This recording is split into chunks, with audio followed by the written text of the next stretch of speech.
sitting here at Twickenham with, in the bar with Matt Gilbert, who I'd like to think is the world's only professional deaf rugby player. And the man that started his England deaf career when we started it together, started playing together all those years ago. It must be like yesterday for you, Matt.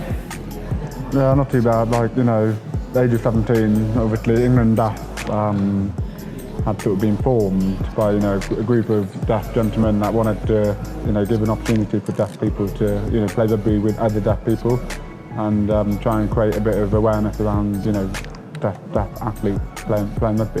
One of the things I always say in that is to take deaf people off the wing, because it was like, oh, deaf, we're putting them on the wing. So I was just a big kid growing up, so I just got put in the middle and just like played with the ball. But you know, obviously that our experience of meeting other deaf people was, you know, they were playing in hearing club, but on the wing. Yeah. And obviously they're coming to us and they could actually play fly half. Well, they had to play fly half, but there was, you know, you remember those first days at Castleford, wasn't it? Was it Castle Cross or something? Castle Cross, yeah. Yeah.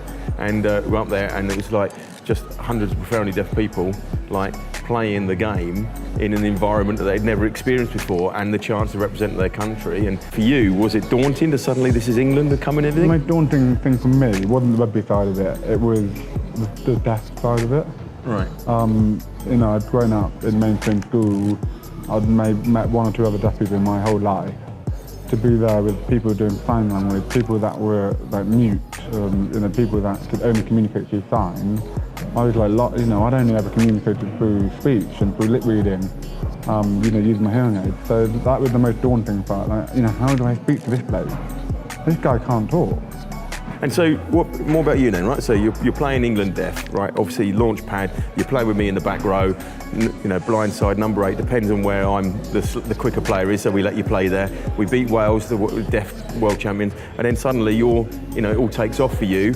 And you know, was it Italy you went to first and everything when the professional? Yeah, I mean, obviously, you know, I was still at school when I first started playing England deaf, and I went to Hartbury, you know, college, Hartbury University. And you said you won three years on the trot. Three university finals, and then, you know, from there obviously I ended up going to Scarlet, you know, via a year in Italy. But, right. And then, you know, from there my career sort of, you know, got a little bit better. And how have you found playing with, because I remember this was the first game, you play with your hearing aids in, right? And you have this scrum cap and you play with them in, and it was at one point they were talking about whether you were allowed to do that or not. When you were like, I remember this a little bit, I'm playing with them in. Yeah. That was it. Yeah. And obviously you don't have a problem on the pitch because you got your aids in. I remember the time at Bath, you know, there was a bit of correspondence the other year about some, you know, law 15.6, using communication device in the field of play. And so, you know, obviously some parent had, you know, brought up the thing that their child had been questioned by the referee whether they allowed to wear their hearing aid again. And I was like, well, it's my right to like work almost. If we're going to go down that route, you know, if I don't wear them, I can't work. And it quickly got dismissed, and it was like, it's not a communication device because it's not linked to anyone other than, you know, other people around talking.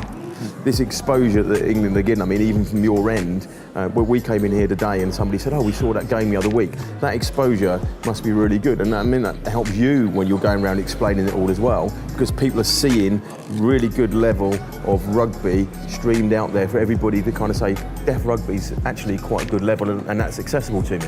It's a big treat to be, you know, on the BBC channels, and, you know, it just brings more about, it's not just about England deaf rugby here, you know.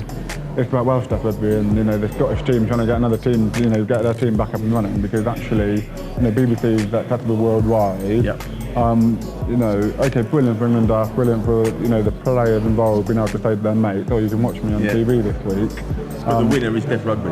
Yeah, exactly. But, you know, the winner is obviously the whole, like, you know, every person that's deaf that plays rugby within the, you know, the world almost. Gives them a bit of, you know, like a flag back, there's a bit of a flag in the ground, isn't there? Like, we can do this, you know, we are capable. And so the final question, finish on a high, am I still the best captain you've ever played for? We'll finish on that note then, shall we? Matt, Gumbie, Gilbert, thanks for your time. You don't need to answer that question because you're thinking too much about it. I know, I'm trying to think who I could, put in front. What name I could drop in, that might have been better. Yeah, it'd be hard, mate, it'd be hard. Thanks a lot for your time. Cheers, Matt. Thank you.